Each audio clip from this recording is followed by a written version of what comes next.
தற்போதைய அண்மை செய்தி. பழனி முருகன் கோயிலில் பெண்ணை தாக்கியதாக காவலாளி கைது செய்யப்பட்டதை கண்டித்து சக கோயில் காவலாளிகள் தர்ணா போராட்டத்தில் ஈடுபட்டு வருகின்றனர். அண்மை செய்தியாக பார்த்து கொண்டிருக்கிறோம். கோயில் உதவி ஆணையர் லட்சுமி தலைமையில் 100க்கும் மேற்பட்டோர் தர்ணா போராட்டத்தில் ஈடுபட்டு வருகின்றனர்.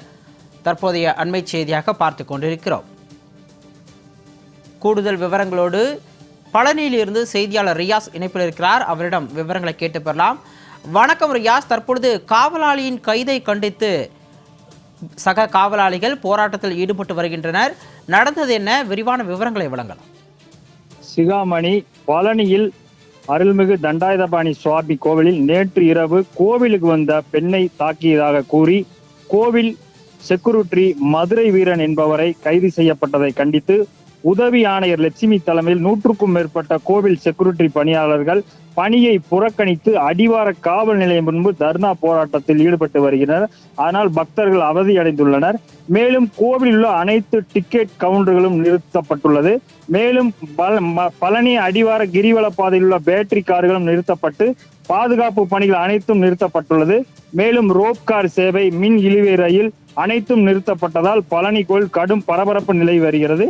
நேற்று இரவு பழனி கணபதி நகரை சேர்ந்தவர் பிரேமலதா வழக்கறிஞர் என்பவர் குடும்பத்தாருடன் பழனி கோவிலுக்கு சாமி தரிசனம் செய்வதற்காக மின் இழுவை ரயிலில் டிக்கெட் கவுண்டர் வரிசையில் காத்திருந்து டிக்கெட் எடுக்க சென்ற போது அந்த ரயிலில் 3 நபர்கள் மட்டுமே செல்ல முடியும் என செக்யூரிட்டி கூறியதாக, நாங்கள் 6 நபர்கள் வந்திருக்கிறோம். வழக்கறிஞர் பிரேமலதா வாக்குவாதத்தில் ஈடுபட்டதை தொடர்ந்து அடுத்த மின் இழுவை ரயில் அனுப்பிவிடுவதாக செக்யூரிட்டி கூறியதை அடுத்து இருவருக்கும் இடையே பெரும் வாக்குவாதம் ஏற்பட்டுள்ளது.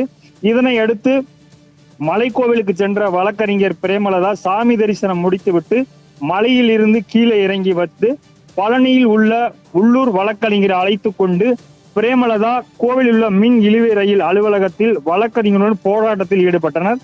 அதனை அடுத்து சம்பவ இடத்திற்கு வந்த போலீசார் தகராறில் ஈடுபட்டதாக கூறப்பட்ட மதுரை வீரன் என்பவரை கோவில் காவலர் விசாரணைக்காக அழைத்து சென்றார். பின்னர் அவர் மீது வழக்கறிஞர் பிரேமலதா கொடுத்த புகாரின் அடிப்படையில் பெண் தாக்குதல், மானபங்கம் படுத்தல் உள்ளிட்ட பிரிவின் கீழ் வழக்கு பதிவு செய்து மதுரை வீரன் காவல் நிலையத்தில் வைத்து வழக்கு பதிவு செய்தனர். இந்நிலையில் பெண் வழக்கறிஞர் பிரேமலதா தன்னை தாக்கியதாக கொடுக்கப்பட்ட புகாரின் கீழ் வழக்கு பதிவு செய்து கண்டித்து இன்று பழனி கோவில் உதவி ஆணையர் லட்சுமி தலைமையில் 100க்கும் மேற்பட்ட கோவில் செக்யூரிட்டிகள் பணிகளை புறக்கணித்துவிட்டு பேட்டரி கார்கள், பஞ்சாமிர்தம் விற்பனை நிலையங்கள் அனைத்தையும் மூடல் பக்தர்கள் பெரும் அவதி அடைந்து வருகின்றனர். மேலும் கோவிலுக்கு சென்ற பெண் வழக்கறிஞர் தாக்கிய நபர் மீது உடனடியாக கைது செய்ய வேண்டும் என கோவில்கள் கண்டித்து வழக்கறிஞர் திண்டுக்கல் சாலையில் மறியலில் ஈடுபட்டு வருகின்றனர். அதனைத் தொடர்ந்து பழனி பகுதியில் பெரும் பரபரப்பு ஏற்பட்டது. கைது செய்யப்பட்ட மதுரை வீரனை காவல் நிலையத்திலிருந்து வெளியே கொண்டு செல்லும் போது கோவில் காவல் பணியில் ஈடுபட்டிருக்கும் நபர்கள் மறியலில் ஈடுபட்டு அந்த நபர்களை அழைத்து செல்ல விடாமல் காவல் நிலையத்தை முற்றுகையிட்டு வருகின்றனர். இதனால் கோவிலில் பெரும் பரபரப்பு ஏற்பட்டு வருகிறது. விரிவான விவரங்களுக்கு நன்றி ரியாஸ்.